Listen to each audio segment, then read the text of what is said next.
죽음은 여전히 보통 사람의 눈엔 안 보이지만 그럼에도 대체로 인간적인 형태를 취하려고 많은 노력을 했다.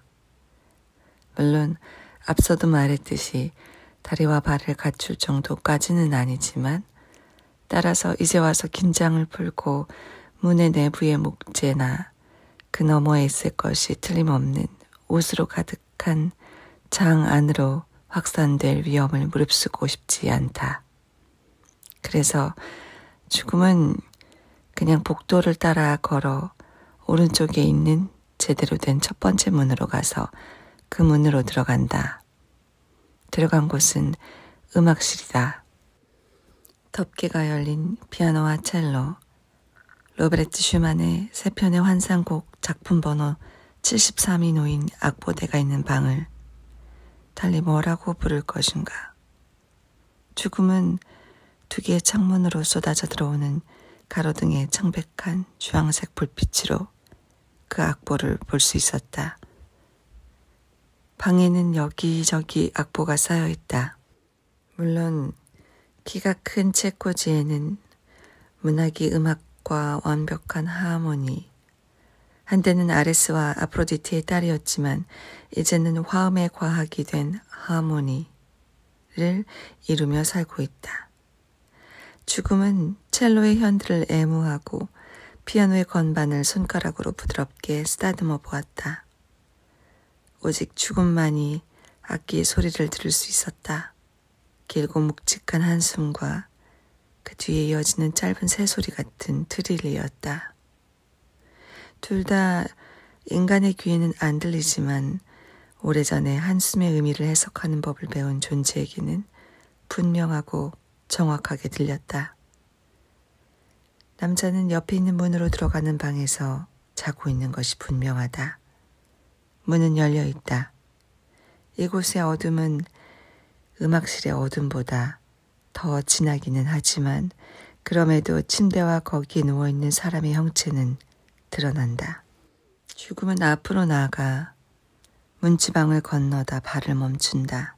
머뭇거린다. 방에 살아있는 존재가 둘 있다는 것을 느꼈기 때문이다.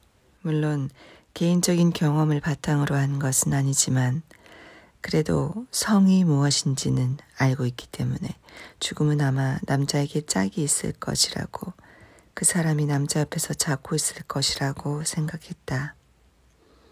죽음이 아직 자주색 편지를 보내지는 않은 사람, 이 아파트의 남자와 한 시트의 아늑함과 한 담요의 온기를 공유하고 있는 사람이다. 죽음은 가까이 다가갔다. 죽음을 두고도 이런 말을 할 수 있을지는 모르겠지만 침대 옆 탁자를 거의 스쳐갔다. 그러나 남자는 혼자였다. 침대 건너편의 양탄자에 중간 크기의 개가 몸을 털실 뭉치처럼 말고 자고 있었다. 털은 짙은 색이었다. 검은색인지도 몰랐다. 죽음은 자신이 오직 인간의 죽음만 다루기 때문에 이 동물은 그녀의 상징적인 낫이 닿지 않는 곳에 있다고, 자신의 힘으로는 이 동물의 털끝 하나 건드릴 수 없다고 생각했다. 죽음의 기억으로는 이런 생각을 해본 것이 처음 있는 일이었다. 만일 개의 죽음, 또 다른 죽음, 인간을 제외한 다른 모든 살아있는 존재를, 즉 동물과 식물을 책임지고 있는 죽음이 그녀처럼 자리를 비워 누군가에게 다음날 아무 개도 죽지 않았다 하는 말로 시작하는 책을 쓰기 시작할 만한 구실을 준다면 이 잠자는 개 또한 얼마나 오래 갈지는 몰라도 불사의 존재가 될 터였다. 남자가 꿈틀거렸다. 아마 꿈을 꾸는 모양이었다. 아니면 여전히 슈만의 환상곡을 연주하다 음을 틀리게 연주했는지도 모른다. 첼로는 피아노와 다르다. 피아노의 경우는 음이 늘 같은 자리에 각각의 건반 밑에 있다. 반면 첼로의 경우는 긴 현을 따라 흩어져 있다. 가서 음을 찾아야 한다. 음을 짚어야 한다. 정확한 지점을 찾아야 한다. 정확한 각도와 정확한 압력으로 활을 움직여야 한다. 따라서 자다가 한두 음을 틀리게 내는 것은 얼마든지 있을 수 있는 일이다. 죽음은 남자의 얼굴을 자세히 보려고 몸을 앞으로 기울이다가 정말 멋진 생각을 떠올렸다. 자료실에 새긴 카드에 사진이 있어야 한다는 것이다. 보통 사진이 아니라 과학적으로 매우 발전한 사진. 각 사람의 삶의 세밀한 내용을 지속적으로 또 자동적으로 반영하여 시간에 따라 변하는 사진 말이다. 주름진 붉은 아기에서부터 정말 과거에 그 사람이 맞는지 아니면 시간이 흐르면서 어떤 램프의 귀신이 우리를 다른 사람으로 계속 바꾸고 있는 게 아닌지 궁금해하는 오늘의 모습까지. 남자가 다시 몸을 꿈틀댄다. 당장이라도 잠을 깰 것 같지만 아니다. 숨이 다시 정상적인 박자 1분에 13번으로 돌아간다. 왼손은 박동에 귀를 기울이는 듯 심장에 올려놓고 있다. 심장이 이완되는 개방음, 수축되는 폐쇄음. 오른손은 손바닥을 위로 하고 손가락을 약간 구부리고 있다. 다른 손이 와서 손뼉을 치기를 기다리는 것 같다. 남자는 50살보다 더 늙어 보인다. 아니 어쩌면 늙은 것이 아니라 그냥 지쳤거나 슬픈 것인지도 모른다. 그러나 이것은 남자가 눈을 떠봐야 알 수 있을 것이다. 머리카락은 좀 빠졌고 남은 머리카락 가운데 많은 부분은 이미 하얗게 변했다. 아주 평범한 사람이다. 못생기지도 잘생기지도 않았다.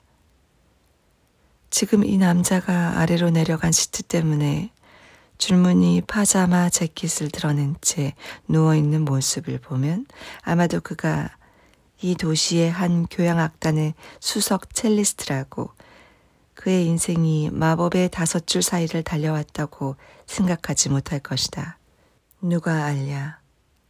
음악, 휴지, 소리, 심이완, 심수축의 깊은 핵심을 찾으며 살아왔는지. 죽음은 여전히 이 나라의 우편체계의 부실함에 짜증이 나 있었지만 처음 도착했을 때만큼 화가 나 있진 않다. 죽음은 남자의 잠든 얼굴을 보다가 막연하게 남자가 죽었는지도 모른다고, 왼손으로 보호받는 심장이 정지 상태로 텅 비어있는 것인지도 모른다고, 그 마지막 수축 상태로 영원히 굳어버린 것인지도 모른다고 생각한다. 죽음은 이 남자를 보러 왔다.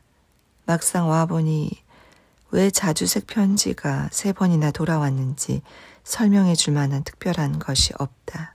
이제 죽음이 할 수 있는 최선의 일은 자신이 떠나온 방, 추운 지하의 방으로 돌아가 이 첼로를 긁어대는 사람을 그 자신의 한계를 넘어서 살아남는 존재로 바꾸어 놓은 이 짜증나는 운명의 장난이 만들어낸 결과를 정리할 방법을 찾는 것이다.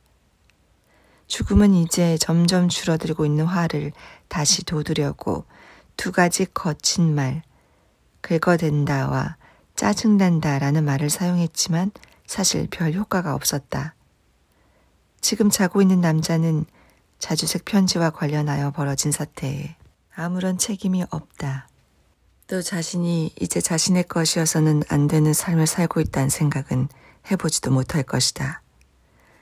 일이 계획대로 풀렸다면 그는 지금쯤 죽어 땅에 묻힌 지 일주일은 되었을 것이고, 그에게는 미친 개처럼 주인을 찾아 도시를 뛰어다닌다든가 아니면 건물 입구에 앉아 주인이 돌아오기를 기다리며 아무것도 먹지도 마시지도 않을 것이라는 사실은 전혀 모를 것이다.